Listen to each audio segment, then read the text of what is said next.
My fiancé said all the right things about accepting my sister with special needs, but yesterday he treated her like she was embarrassing, and it broke my heart in ways I didn't expect. Posted by you/mermaid4life96. Would like to know if I'm being overdramatic or overreacting. I'm 29 years old and my fiancé is also 29. We've known each other since 2015 because he attends the same religious church as me. We started dating in 2022, and he proposed to me in February of this year. We have plans to get married in October.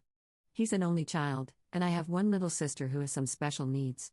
With me being the only sibling to my little sister, who is 19, if something were to happen to my parents and when they can no longer care for her, she'll be living with me. She's not severely disabled. She has Down syndrome and a low IQ. She's very independent, though. She can walk, talk, eat, shop, and do a lot of life skills on her own with minimal assistance. She's just very vulnerable and isn't aware of safety. My fiancé is fully aware of the circumstances regarding our future and has accepted her living with us. It becomes a topic a lot since we're also considering having our own kids. So not all of the time, but sometimes when my fiancé and I go out, I include my sister. I do respite for my sister, and I get paid to do respite for her. Again, my fiancé has always been accepting of me including her when we hang out. We went out yesterday, and I included my sister. My whole night felt ruined because of him. We went out to eat, and when my sister was trying to order, he kept rushing her when she was stuttering a bit. I didn't say anything due to not wanting to make a scene. We went to the mall next to shop at my sister's and my favorite store. My fiancé stayed out of the store, which was fine because this store is aimed towards women. When we got done shopping and my little sister was showing him what she got, he didn't say anything and didn't even show any interest. I confronted him a bit, and he made a rude remark, saying, "God forbid me not caring about your sister's fragrances." Our last stop was Target. I had to get some things, and I had my sister help with scanning items. He seemed annoyed and told me, "She needs to speed things up because this is awkward." Mind you, there wasn't even a line, and multiple self-checkouts were open. When he dropped me off at home yesterday, I didn't even say anything. As much as I want us to grow together, I can't be with someone who belittles my sister. Do I have the right to be upset? Top/relevant comments. Commenter. I can empathize with both of you here. I had a niece with special needs, and it can be a lot.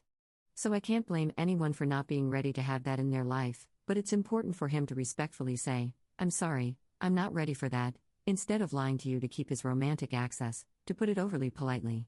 Huge red flag. Try to work it out with him if you want, but for the sake of the kids, don't have this man's kids.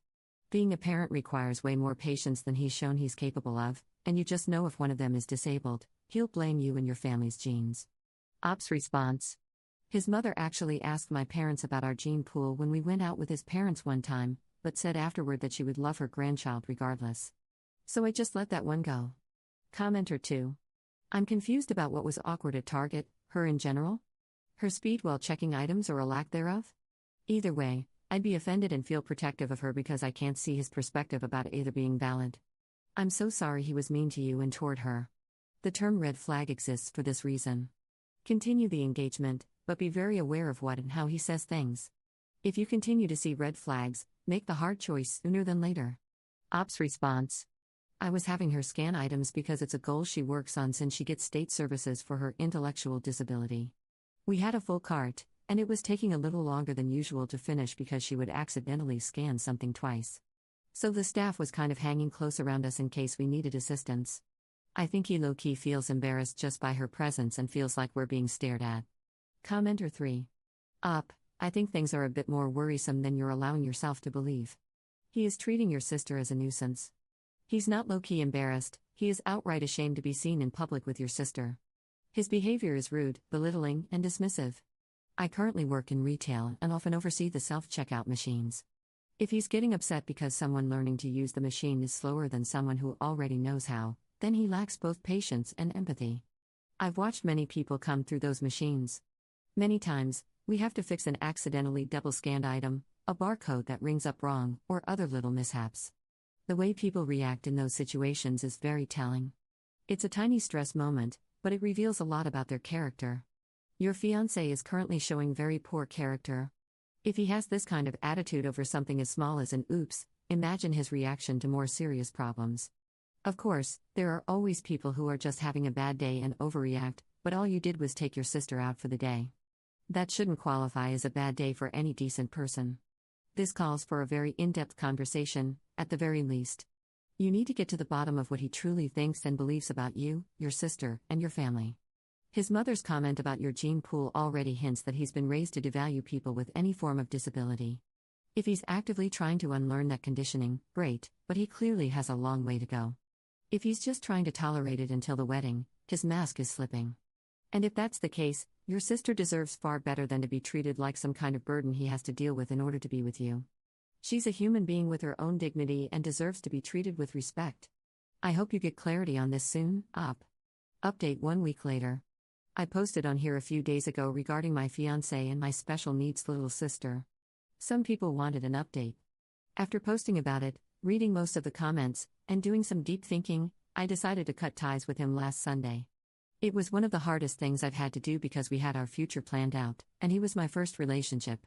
Family will always come first for me, and I'm not going to be with someone who is an ableist, especially when he and I could end up having a disabled child someday, as muscular dystrophy runs in my family. As for my future, I'm a pediatric RN, so I'm going to keep focusing on my career. I have a savings account set up, so I'm planning on applying for an apartment very soon. I'm also going on a Bahamian cruise in October that was supposed to be our honeymoon, but I'll be going with my best friend instead, so I'm ecstatic about that. I'm going to keep living my life as best as I can and not dwell on a relationship that clearly wasn't meant to be. To the few people who made comments like I'm just going to end up single because no one wants the package that I come with, just know that I see the ableism in you, and you might want to humble yourselves, because anyone can become disabled. Respectfully. /relevant comments. Commenter. Good for you. My daughter is autistic and requires a lot of patience and understanding. I'd lose my mind if someone I knew treated her badly because of her extra needs. So, how did he take it? I'm really curious to know. Op's response. It went pretty sour, but I expected it because he has a pretty short temper, which is crazy to admit, considering we're both part of the LDS Church. A little context: before officially breaking up, we went out on Saturday because I really wanted to get to the root of the problem, why he was so disgusted by my sister. He started gaslighting me and making it seem like it was my issue. That's when I knew it wasn't going to work. On Sunday, I had him come over to my house and told him we were done. He started crying and apologizing, then quickly turned into a hothead and demanded the ring back and everything he ever bought for me. Crazy, right? Mind you, this happened at my parents' house, where I'm currently living. They were already aware of his behavior. When he demanded everything back and refused to leave my bedroom, I just texted my mom for help. It was the first time he showed genuine rage toward me, and I didn't want to risk getting physically hurt. My dad, who is a retired cop, came up and told him to leave. Commenter 2. Well, to be fair, if he proposed to you, you should give him back his ring? Op's response. The ring I absolutely did give back. But clothes that I own and have worn multiple times, car keys that he insisted on replacing when I lost mine in the past, and other petty things like that, I refused to just give back. Commenter 3. Being single forever isn't a bad thing. It means you can come and go as you please, you don't have to share the blankets, and you can keep the temperature where you want it. It makes me think of a poster here who came out as a lesbian, and her mom's reply? Who will open jars for you? That was literally the only reason her mom could think of why you'd want a man around, Lamau. So make sure you keep your grip strength up so you can open your own jars. And make sure to thank your sister for exposing his ugly colors before you got married to him. Let her know she is the hero here.